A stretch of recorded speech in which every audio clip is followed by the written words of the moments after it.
Thanks, Clive. You're watching South East Today. Our top story tonight: an unreserved government apology for the severely ill man forced to live in extreme poverty.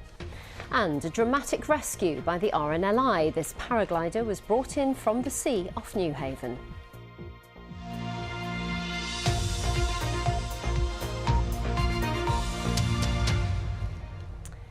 Hello. A severely ill Eastbourne man who was forced to live in extreme poverty for 3 years has received an unreserved apology from the government for distress caused by their mistakes.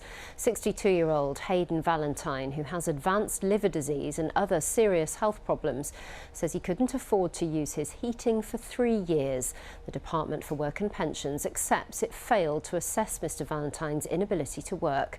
Our special correspondent Colin Campbell has this exclusive report. For Hayden Valentine, the cost of living crisis started 3 years ago. I nearly gave up on, I was well ready to put myself out of the picture. The 62-year-old who has emphysema and advanced liver disease was mistakenly left to endure extreme hardship. For 3 years, he couldn't afford to switch on his central heating. I was freezing to death, literally. Absolutely freezing to death. It was that bad. It was as cold in this house as it was outside. Despite being physically unable to work, he says he was forced to live off just £270 a month. It left him with spiralling debts of up to £20,000. Things had got really desperate. He was very poorly. His mental health was deteriorating, his physical health, because he couldn't keep his home warm and he wasn't eating properly. Just generally speaking, he was getting a lot worse. It was stress and severe financial hardship he should never have experienced. The Department for Work and Pensions failed to take into consideration his serious health issues. Fortunately, with the help of his sister, Citizens Advice and the local MP battled together to get Hayden the correct financial support. And it has got illnesses. It just made them worse much quicker, I think, than they would have been. Yeah, it's been really, really hard for me too, to see him go through that and not being rich enough to help him as much as I'd like to. But thanks to help, earlier this year Hayden received back payments for the benefits he was entitled to, money that covers his significant debts. But like many in his shoes, life remains tough. He says he rarely switches on his heating and has learned to survive on a single microwave meal a day. In the evenings I have a dinner, a lunch day in the evenings. Don't eat in the daytime. I've sort of trained myself to be like that, so it costs me less money. In a statement, the Department for Work and Pensions say they apologise unreservedly to Mr Valentine for the distress and inconvenience caused by this mistake, adding all action to correct his claim has been taken. Hayden no longer fears being made homeless. He's also been given a dog, which he says provides companionship and warmth. Colin Campbell reporting. South East Water has apologised to residents in Battle and nearby villages who were left with no supplies or low pressure for more than 2 days during the current cold snap. The disruption was caused by a power cut at a treatment plant.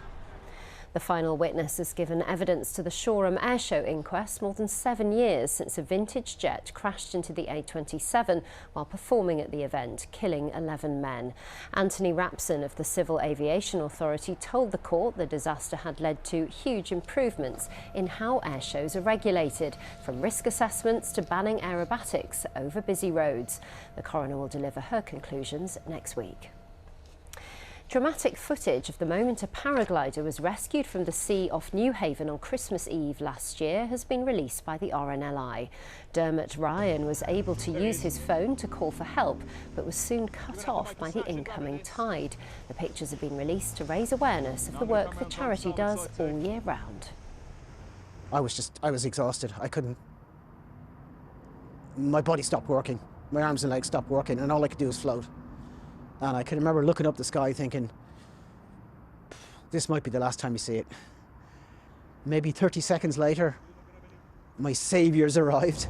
You got him? And they did what they call a dash and grab. They went in through the surf, grabbed me really quickly and dashed back out again, and kind of dragged me into the little rib boat. Got hold of you, mate. Don't worry. We're just trying to get us out of this surf.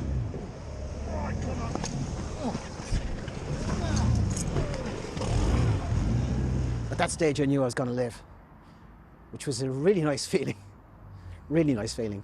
So it's incredibly rewarding what we do for the local community. That's totally funded by the support of public donations.